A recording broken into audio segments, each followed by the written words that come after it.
Друзья, всем привет! Это видео, если не изменит вашу жизнь, то точно заставит ваше сознание помутниться. Слава богу, в моей жизни есть такие люди, друзья, которые так же, как и я, безумно просто вот какие-то поехавшие от автомобилей. Именно поэтому вы видите этот Lincoln Continental. Это Рамин, вы уже с ним знакомы, он был на канале. Это мой безумный друг, который купил себе этот автомобиль. Если вы думаете, что мы вам сейчас просто будем рассказывать про Линкольн, и он такой же, как и десятки тысяч других Линкольнов, то вы очень сильно ошибаетесь. Трансформеры 3 смотрели? Один из главных героев. Кадр сейчас вставлю. Мистер Макнамара. 49 лет в руках у одного владельца. Такое слышали? Вы вообще думаете, вы 49 лет проживете? Я вот очень сильно сомневаюсь, что проживу 49 лет. А эта машина была у одного владельца в руках 49 лет. Всего этой машине 59 лет, и Рамин ее третий владелец. Сразу самые интересные вопросы. Сколько это стоило? 25 тысяч долларов. 25 тысяч долларов, да. В машину вложено огромное количество денег. Очень много. Все чеки у Рамина есть, но это все на его канале. Ссылка на его канал в описании. Если вы вот этот олдовый любитель старых автомобилей, я не знаю, какое золото я вам сейчас рекомендую. От души, от всей, реально мой Спасибо. друг. Он лучше меня разговаривает, лучше снимает. Да ладно, и у него более интересные автомобили. Я так рядом просто постою. Продолжим опять про деньги. Вы же все любите деньги. За съемки в «Трансформерах 3» 600 долларов получил владелец этого автомобиля. Арсений, перебью тебя такой момент. Он мне говорит, я 3 дня не спал. Ее машину забрали, приехал трейлер, команда Майкла Бэй ему. Я еще хотел, знаешь, что самое интересное? Я с его женой когда разговаривал, я говорю, можете поискать? Они же все американцы, складывают чеки, там, проводят дебет с кредитом. Я говорю, у вас там нету случайно чека этого от Майкла Бэя, типа, чтобы у меня, сохранился, просто я его положу где-нибудь под этот. Нет, они не нашли. Но 600 долларов заплатили, на трейлере ее увезли в Вашингтон, округ Колумбия. 3 дня он не спал. Говорит, я же не знаю, кто там ездит на машине, что он с ней там делает. Но он говорит, слава богу, что вернули ее целой. Да. Но 600 долларов, да, 600 прикольно. долларов, деньги. Такое 20 себе, баксов но с есть, другой 20 историей, баксов. как эти 600 долларов, какую историю красивую Как сделали. они добавили, да? Вот я Да. сейчас действительно прикасаюсь, понимаете, не к Монике Белуччи и не к кому-то там еще, да, не к Миле Куниц, например. Но это тоже просто вот... Только что озвучил всех своих крашей, да? Мила Кунис. Главное, что- Сейчас Жинка посмотрит, будет тебе дома Мила Кунис. Да-да-да. Понимание того, что 49 лет в одних руках, любящих руках, и сейчас это перешло к Рамину, а это такой сумасшедший человек, я бы ему любую свою машину отдал. Даже вот просто на сохранение, а не то чтобы продал. Он вот настолько щепетильный. Вы понимаете, мы сейчас перед началом обзора, что просто вот вы чуть-чуть как будто бы с нами здесь находитесь, наш вайб поняли. Кстати, за оператора у нас сегодня Яроги. Это вот этот вот сумасшедший тип с бородой, который просто... Который забыл свои очки в машине, кстати. Да, и который поднялся на всяких Toyota Camry обзорах и прочем. Куча любителей авто у нас сегодня здесь. Мы приехали, что сделал Рамин? Дал нам по бутылочке воды, по конфетке какой-то из-за границы. Это вот, чтобы вы понимали, наш вайб. Заграничные Да, конфетки. мы из Нью-Йорка в Джерси к нему в гости приехали, и мы оттирали, вот посмотрите, пожалуйста, вот эти вот детали, чтобы вам, тут немножко какие-то проблемы у нас присутствуют, и мы все это оттирали, чтобы вы могли посмотреть идеальную картинку. Но этот автомобиль не обладает какими-то выдающимися характеристиками на сегодняшний день. Никого особо ничего не удивит. Он не самый быстрый, само собой не самый комфортный. Там слабая шумоизоляция по сравнению с современными автомобилями. Но это легенда. И если вы хотя бы чуть-чуть интересуетесь машинами, вы понимаете, что это не про комфорт. Хотя сейчас кучу функций, связанных с комфортом, мы вам покажем, которых нет в современных автомобилях. И быть не может. Давайте первое, что мы сделаем, это заглянем под капот и сразу похвалим инженеров за вот такую интересную Ты делаешь вещь. все время так. И вот так вот Нет, пальцем я не могу себе позволить такого. Смотрите, мы открыли капот, да, вот это плавно приподнялось все. И что Если мы... я хочу открыть капот, я не могу это сделать. А знаете почему? Потому что он находится где? На проезжей части. Очень Да? опасно. Что сделали инженеры? Вот чтоб ты дурак, даже когда вот у тебя стресс, у тебя сломалась машина, и ты такой, что делать? И ты не мог там открыть, ушел оттуда, чтобы тебя, не дай бог, никто не задавил. только с этой стороны мы можем открыть. Подкапотное пространство того времени может быть не совсем вам понятно, и мне оно тоже не совсем понятно. Я не хочу углубляться в какие-то технические суперособенности, но что вот будет интересно любому человеку здесь. Первое — это объем, да? Максимальный объем на тот момент 7,6 литров. 7,6 и 340 лошадиных сил. Самый большой фордовский двигатель того времени, самый огромный. Ну, то есть нас еще тогда всех не было, у меня даже родители еще тогда не родились. Прикинь. И вот такую мощность это уже выдавало. Это у нас что, Рамин? Ераги правильно назвал, это заземление, точно. Правильно. Заземление. Вот. Плюс... Типа антистатик мест, вот этот, который резинка лежит, или цепочка, которая висит обычно на машине, чтобы током не било. Вот это вот вещь заземления. Для людей, которые абсолютно, они ничего не понимают, давай объясним, что вот это такое. Суть в чем? То, что кузов этого автомобиля нетипичный. Если новым языком говорить, это монокок. Здесь нету отдельно кузова и отдельно рамы. Это цельный, вот такая структура, такой жесткий, прям один цельный кусок. И вот эти все распорки, вот эти все крылья, это все сделано вот одним цельным куском. Это круто в плане надежности, жесткости кузова, но если произойдет, не дай бог, какой-нибудь случай с инцидентом, аварией, то восстанавливать такую машину будет намного сложнее. Что еще очень интересно, мешочек, да, если так можно выразиться, он такой, как будто бы какой-то силикон с резиной. Очень мягкий, такой гладкий. Это то место, куда вы будете заливать омывайку. Ну, ее-то вам хоть как надо будет заливать, даже если вы абсолютно до-до и не разбираетесь никак в технике. Кстати, вот так было бы лучше, потому что здесь меньше звучит. Аккумулятор уже, естественно, стоит новый, но в целом владелец полностью пытался сохранить стоковое состояние автомобиля. Он не делал никаких манипуляций, которые бы изменили внешний вид этого автомобиля. И двигатель, кстати, стоит родной, трансмиссия родная. Все вот как было с завода, не добавлялось. Это очень важно у американцев, когда покупают люди американские машины. Ценится именно, вот все всегда обращают внимание на то, чтобы был двигатель родной и коробка родная, потому что есть куча Франкенштейнов сейчас, которые засунуты какие-то там двигатели. Я, допустим, не такой поклонник рестомода, но рестомод это другое, когда ты из старой машины сделал что-то новое и можешь ездить каждый день, а когда в старой машине поменен на старый же движок просто от другого автомобиля, это в Америке не особо ценится, типа, ну я не знаю, насколько это правда, я еще не такой ценитель, но говорю, что знаю. Какой он огромный, посмотрите. Вы думаете, мы маленькие ребята? Мы огромные. Сколько может быть примерно? Раз, два, больше 5. 3, 4, 5, 6. Рамин, сколько у тебя рост? 5,5 метра. Скажи. Вот ты сейчас перед машиной, люди видят. Рост сколько, да? 183. А, у меня же тоже 183. Вот, смотрите, 183 спереди и сзади автомобиля оба. Что это за баржа? Если вы хотите на нас наехать, мы приедем к вам на ней.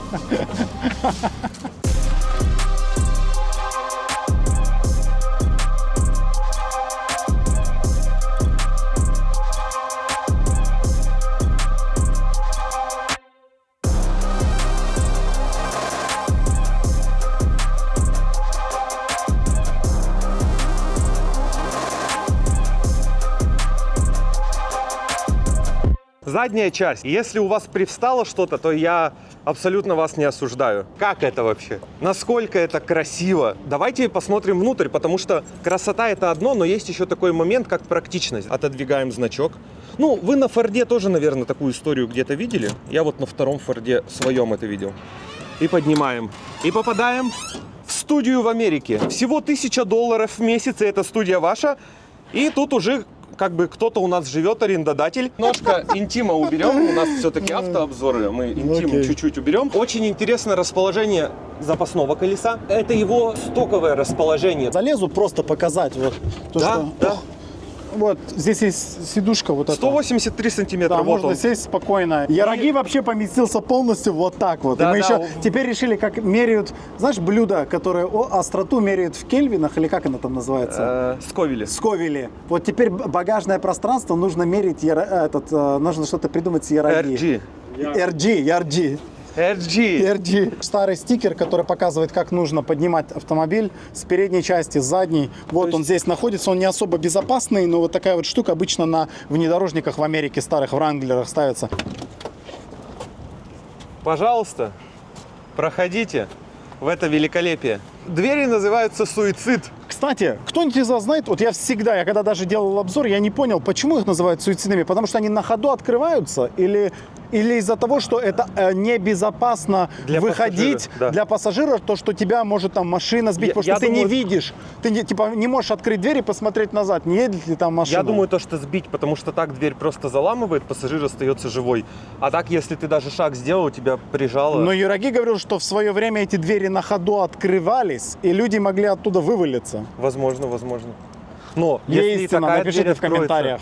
Если откроется и так дверь, тоже же можно вывалиться. Да, Я тоже думаю, можно никакой вывалиться. разницы нету. Может быть. С точки зрения практичности, это максимальный широкий угол для посадки. Ручка. Посмотрите, у нее есть положение. То есть мы можем сделать так или так. Это у нас центральный замок, Да. да? Не хватает уже воздуха, видишь? Ага, то, Здесь что же мы это, система, мы ее уже понажимали много раз, ее нужно завести, чтобы она забрала воздуха, и потом она будет работать. Мгм. Так, здесь у нас блок стеклоподъемников. Посмотрите, как это стильно и минималистично. Илон Маск бы позавидовал со своей Теслой. Рамин, покажи, пожалуйста, здесь еще есть какая-то система, да, что мы можем на незаведенном автомобиле что-то двигать. Да, мы можем открывать и закрывать стекла. Это сделана система для того, чтобы обезопасить ваш автомобиль от протечек. Если вы забыли закрыть стекла и дождь пошел, можно нажать вот эту кнопку Bypass, вот сюда, в эту сторону, и вот так вот регулировать окна. Открывать и закрывать их. Я бы сейчас и эти стекла опустил, но у нас мало воздуха в системе. Я не думаю, что они сейчас хорошо будут открываться. Они будут так очень плохо. Да, им не хватает сейчас. Нужно завести машину, чтобы набрал насос. Все электронное. Единственное управление мануальное — это вот зеркало. Можно вот так вот тянуть за рычажок и посмотрите, как двигается вот это вот боковое зеркало. Что мне очень нравится, что у каждого есть пепельница. То есть их 4, да, в автомобиле? Да, их всего 4. 4 прикуривателя и 4 пепельницы. Они очень сильно заботились о людях, которые курят. Не знаю почему. Так Потому модно что было раньше курить. Курить было хорошо. На передних дверях, как и сегодня на классических автомобилях, у нас есть стопы, да, положения, в которых дверь держится и не закрывается. А на задних стопов нет. Ее нельзя остановить на каком-то положении. Для чего это сделано? Чтобы мы могли сесть в автомобиль и спокойно вот так его закрыть. Кстати, на дорогах общего пользования, так сказать, в Америке легально ездить на этом диване троем. Вот можно вот этот подлокотник вот так поднять, вот тем ремнем зацепиться сразу двоих, вот этим одного водителя, вот они опоясывающие ремни, ну и подвинуть полностью диван в любом удобном положении. Видите, он двигается. Давайте послушаем звук. Насколько он такой глубокий, басистый. Да, как Это тромбон прям. Джебель. Харман Кардон такой отдельный. Регулировка руля, посмотрите. Вот таким образом. Вот если вы вот так хотите ездить, вот так, Да. на пафосе, вот так можете двигаться. Выкинь свой пафос, и все будет нормально. Такое. Климат-контроль. Напомню, автомобиль 66-го года. Кстати, А он здесь работает радио. очень круто. Он дует Хорошо, прям да? вообще очень холодно и круто. Здесь радио, как вы видите, симметрия. Полная симметрия сохранена. Спидометр как змейка, да, получается? Да, он он ползет, наполняется. и чем больше скорость, тем он становится красного цвета. Там появляется красный цвет, типа, Мгм. что типа символизирует Опасность, да? опасность, да. Вот это все состояние вы видите за 68 тысяч миль. Еще что мне очень понравилось. Смотрите, зеркало заднего вида. Night, ночь. День. Это чтобы днем вас не слепило. Вот это зеркало, при необходимости можно его вот так вот снять, Ага. и ваша супруга может попудрить носик или там накрасить помадку вашего любимого цвета. Или на ней Давай можно поцеловать. пудрить носик. Еду на финаш в поисках литературы. Без этой шутки 100% нельзя было никак. Ну или если сломали, можно новую купить и вот так вот поставить. Очень много хрома в автомобиле. Но это и понятно, это же такой премиум класс от Форда получается, да? И у скажу нас? тебе больше, да. Ты знаешь, что половина деталей в этой машине, она не из хрома сделана, а из stainless steel. Это как-то нержавейка, типа, сталь. Вот эти вот все молдинги по внешке идут. И это очень круто, потому что хром имеет свойство отлупливаться, отшелушиваться, или как это типа Да-да-да-да. правильно говорится. А здесь очень много деталей, где stainless steel, за ним ухаживать очень легко. Взять просто специальным средством, протирать, и он просто блестит. Когда я познакомился с Гордоном, у него сзади был воткнут Garmin. он до сих пор ездит по картам, у него нету в телефоне GPS, и у него когда-то, когда он далеко куда-то ехал, он взял с собой Garmin, и чтобы куда-то в прикуритель поставить, у него здесь что-то было, стояла то ли зарядка, и он поставил в заднюю дверь, короче, оттуда был длинный провод такой. Я говорю, что это такое? Он говорит, да это Garmin мой. Многие зададут вопрос по поводу запчастей. eBay, просто какие-то разборки в США, вообще проблем со всем этим нету. Вот серьезно, здесь рай, настоящий рай для людей, которые хотят восстанавливать машину. Главное, чтобы деньги были и желание. Деньги, естественно, все стоит очень дорого, но есть такие моменты, которые... Вот давай, например, я тебе сейчас скажу что-нибудь такое. Колпаки оригинальные на Lincoln Continental стоят в районе $100. На разборке можно найти. В хорошем состоянии. Только отполировать и все. Просто купи их дома на стену повесь. Это уже такой кусок истории. В мужскую пещеру, вот, знаешь, там возле компьютера поставил. И кайф уже, что у тебя частичка там Continental дома есть. Это прикольно. Почему? Да. Переключение коробки передач. Мы не можем так переключать. Да, так не можем переключать. И самое интересное, это трехступенчатая коробка-автомат. Всего 3 передачи. Он очень странно переключает машину, когда вот ты едешь, она как будто ей нужно мощности набрать. И если ты педаль газа отпускаешь, она стартует всегда со второй передачи. И когда она скидывает на первую передачу, ты чувствуешь, как будто какой-то такой, знаешь, как мощность типа пропадает. Она как так она сейчас седает. Но ей мощности хватает. Босс, можно вас заснять? God damn! Вот это ты там смотришься. Ой, вы там смотритесь, прошу прощения. Вот эти накладки Ford — это сток. То есть тут ничего не делалось, и именно так это шло с завода. Ford так, получается, обозначал себя, да? Да, просто я первый раз, когда тоже увидел, для меня это показалось странным, что 2 разных Lincoln и Ford прям рядом. И я прям удивился. Он говорит, слушай, это шло с завода. Ну, Lincoln это подразделение компании Ford, так что это нормально. Они лишний раз обозначили, дали понять, что, ребята, вы в нашем красавце находитесь, это мы сделали. И вот так оно и осталось. И я не собираюсь это менять. Все должно быть так, как... Тут только диски немножечко, может быть, не подходят для кого-то, но, как и Раги сказал, для меня он смотрится реально прикольно. Тоже. Сохраняется такой классический стиль, причем это настоящие спицы. Не инородно. С white wall. Да, не инородно, абсолютно правильно. Вы едете с женой с ресторана, она говорит, я пойду на заднее кресло, новый журнал Cosmopolitan вышел. И ты, чтобы ей помочь видеть все и не испортить зрение, можно вот так вот там нажать, я не знаю, там работает, да, включается да, и выключается, да? Еще у нас есть подлокотник. Да, подлокотник тоже есть. Кстати, я его никогда не открывал, открой. Закрыто от багажного Да, пространства. лыжи уже не положишь. Да, но я думаю, что это сделано, наоборот, специально.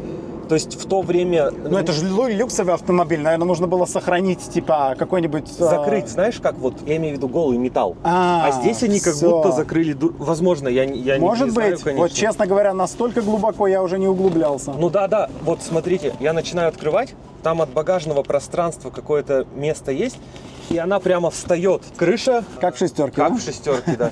Но даже ничего не просело за все это время. В общем, ребята... Как приятно стоять возле своей машины вот так вот, знаешь? Да, а я такой, типа, подмазался. Мафия, мы мафия, к нам даже цветные не подходят. Вроде бы все рассказали, всего не рассказать, но вот эти наши впечатления, наш вайб. Сейчас мы поедем на этой машине, но это все уже будет без вас, потому что нам тоже надо насладиться, но с вами поделиться вот как мы хотели, мы поделились. Ераги себе снял ролик, ссылка на него тоже в описании. У него там все то же самое, что и у меня, только более опытными и человеческими глазами. И Рамин. У Рамина все, вот этот old, поставленная речь. В общем, можете с детьми смотреть даже его ролики. Главное, любите автомобили, не предавайте наши взгляды на них. Рамин, огромное спасибо. Спасибо за то, что приехали, что... За возможность прикоснуться. И С теперь удовольствием. всегда, когда вы будете смотреть третьи трансформеры, помните, что через одно рукопожатие вы знакомы Абсолютно. со мной. И как я еще говорил, добавлю последний такой главный момент. Когда я эту машину покупал и купил, и когда делал обзор, у меня вот такая мысль в голову всегда приходит, что все эти красивые машины для многих людей недоступны даже не ввиду финансовом, а ввиду того, что там люди в других странах живут, не такая богатая автомобильная культура. В целом, я считаю, что вот я купил эту машину, она моя, да, по документам, но это народный автомобиль, ну, народное достояние. Я должен этой машиной делиться, и даже когда я на выставки какие-то приезжаю, я людям предлагаю сам. Многие в Америке пишут такие таблички «Don't touch», типа там, Да не не сидят, трогай. нет. Я говорю «Welcome», садитесь, чувствуйте, ощутите запах, потому что, мне кажется, это та история, которую я сейчас взял на себя, возгрузил на плечи, ее продолжать, и в любом случае я хочу, чтобы люди ощущали вот эту энергию от нее. нее. Ведь по-любому ты до нее прикоснулся, и представь себе, что с ней происходило за все эти годы. Она старше нас в 2 раза почти. Я что вообще, было? возможно, не доживу. Ну, так я же говорю, мне владелец, ну, кто продавал, сказал, говорит, храни ее тоже 49 лет. Я говорю, да как прожить-то 49 лет? Я бы с В наших радостью, да я реальностях умру как будто уже. невозможно. Ладно, спасибо большое всем. Было приятно познакомиться, поговорить. Всем Подписывайтесь на этого прекрасного человека, на Яроги. И цените Равина. все, что люди делают для того, чтобы вы уютно проводили вечерок с кофе или чаем возле ваших приятных ламповых экранов. До встречи. Любите машины и делитесь этой любовью. Не забывайте. Пока.